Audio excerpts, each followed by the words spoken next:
si Pulong Duterte, Mans Carpio na asawa ni Sara Duterte,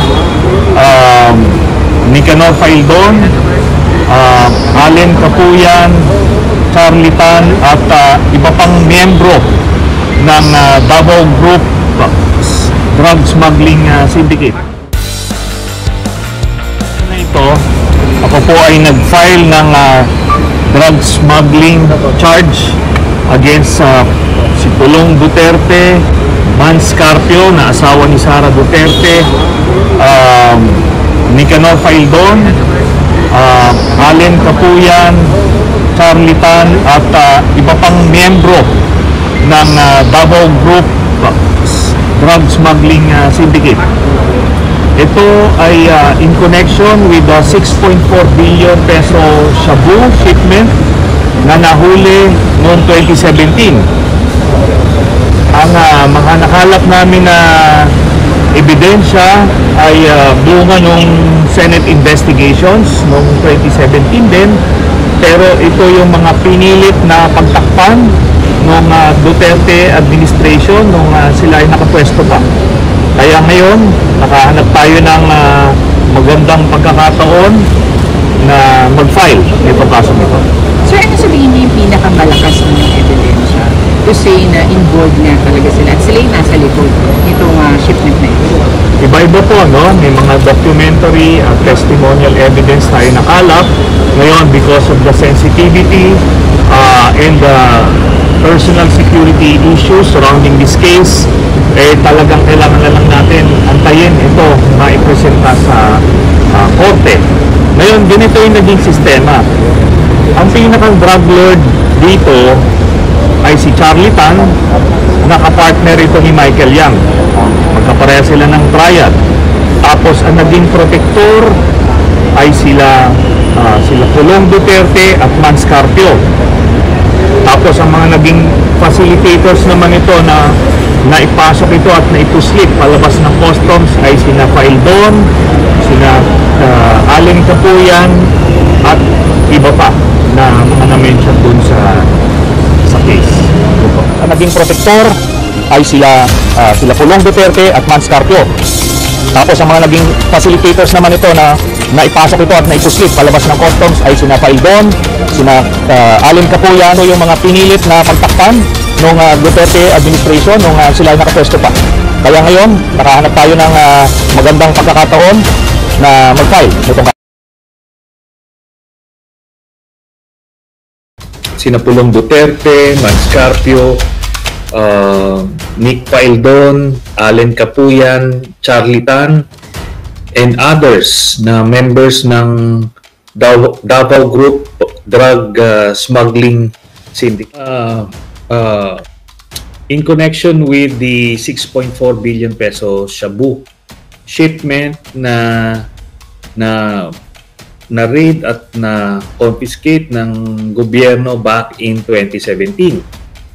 At ito ay naging subject ng isang Senate inquiry at familiar yung mga sumusubaybay noon nung mga panahon na yon dun sa hearing na yon, and we were able to obtain mga testimonial and documentary evidence that would link the all these people, sina Pulong Duterte, Mans Carpio, Nick Faildon, Allen Capuyan, Charlie Tan, and others na members ng Davao Group Drug Smuggling Syndicate.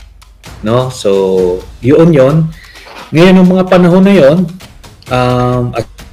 winitewash nila yung mga links nitong mga malalaking tao, yung mga kasabwat nila, no? Nung Davao Group. Tapos ang tinamaan yung mga experts, so yun lang ang clear nila. Ngayon, we were able to obtain additional evidence, kaya yan na ngayon ang documentary yan and testimonial evidence. Kaya ano na to, it's an open and shut case, no? Uusad ito, and tignan natin kung anong sasabihin nila about this. Okay, bali ganito yung naging modus. Itong Davao Group, ano sila? Sila yung nag-control nung flow nitong mga kontrabando, no? Hindi lang drugs, meron pang ibang mga kontrabando. Tapos, para silang, kumbaga, toll gate, no?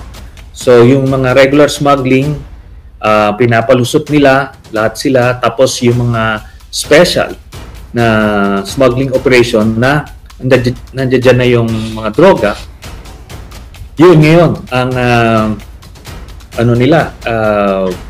kumbaga sistema nila.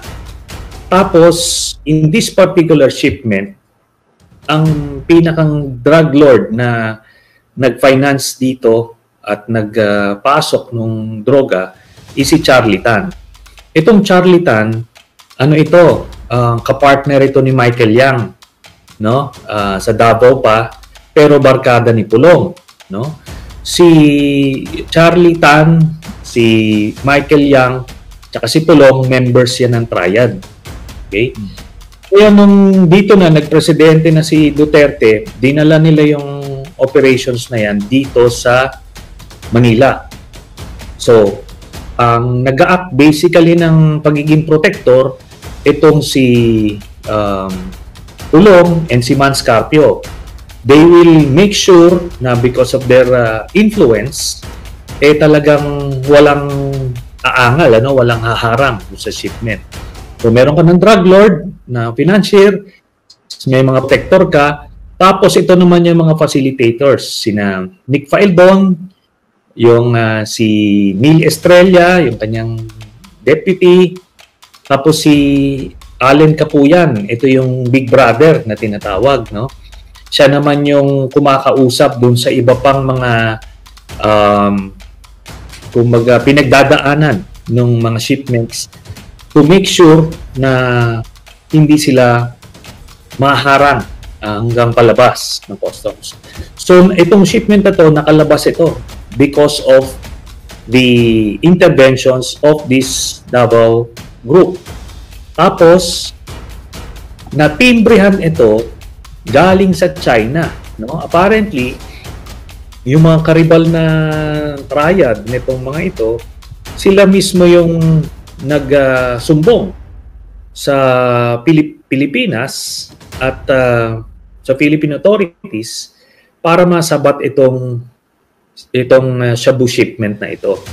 Kasi may mga na-displace. Ang ginawa nila Duterte, nung naupo sila, itong grupo nila Michael Yang, nila Charlie Tan, yung grupo nila, yan ngayon yung nag-control at nag-monopolize ng illegal drug trade. So may mga dinisplace sila na mga drug lords diyan, yung mga hindi kasama doon sa kanilang sindikato, tapos yung mga shabu laboratories, sinutdown nila, para ngayon yung supply, ma-monopolize na nila. So ito na ngayon, nung na-shutdown na yung local manufacturing, yung mga shabu labs, yung supply ngayon would come directly from their sources sa China through the triad na pinapacilitate nito nila Charlie Tan, Michael Yang, and itong Davao Group nila Pulong at nila Mans Carpio. So yun. Itong shipment na to, yun yung na-intercept. Ngayon, I was the only one who was providing the evidence that would link sila Pulong and everybody else doon sa buong mga na-involved doon sa shipment na yan. Pero noong time na yon, ang chairman ng Blue Ribbon Committee ay si Senator Richard Gordon. Noong time na yon, magkaalyado pa sila ni Duterte, no? Kaya talagang he was practically lawyering for Pulong Duterte at that time, no? Hindi ako binibigyan ng espasyo. So we even had a brief clash there. So ganun yung situation. Talagang it was whitewashed. Tapos expectedly, pinorward kunyari, nag-file kunyari, pero clear lahat ito.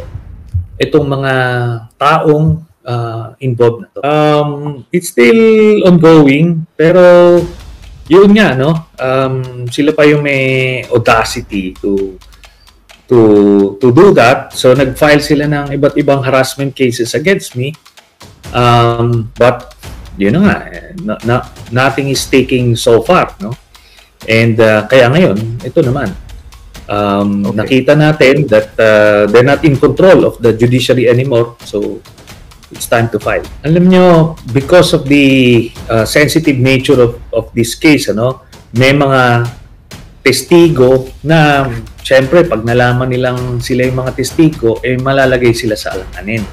Okay. Tapos ganun din yung mga documentary evidence. Maliwanag ito kasi as far as yung droga na nasabat is concerned, so nakuha yan, well documented yan. Unlike kasi dun sa case ni Senator Laila de Lima, finala nila ng illegal drug trading case. Pero may 1 gramo ng droga, wala. Oo. Ito meron talagang nahuli, no? And it's not through the efforts of itong otoridad, itong customs, kundi ito ay afterthought kasi nagkahulian na eh. Maraming agencies na ang natimbrehan, so obligado na silang huliin. Mahirap ng arborin, ika nga, no? So yun ang napalusot nila itong mga cargo. So, ang tanong noon, ito yung sinasabi ko noon. When I was establishing the link kay Pulong Duterte at that time, so sinabi ko, si Pulong Duterte, member siya ng Triad, tapos sinasabi ni Gordon noon, anong proof mo? Sabi ko, ang proof is yung Triad tattoo niya sa likod. Di ba? In fact, sinabi ko nga, you can prove me wrong. Pumunta ka sa isang kwarto dyan sa Senado for your privacy, pipicturean lang ng Sergeant at Arms ng Senado para ma-disprove yung aking allegation right then and there. Ayaw payagan ni Gordon kasi daw I need to show proof bago yun na nga ang sinasabi ko, di ba? The proof is etched or tattooed on the back of Pulong Duterte. So he refused to do that. Tapos after that, ang ginawa na, yun na winightwash. So yun na lang ang masasabi natin dito na talagang hindi ko sila bibigyan ng luxury of identifying or being able to know the witnesses who will testify against them.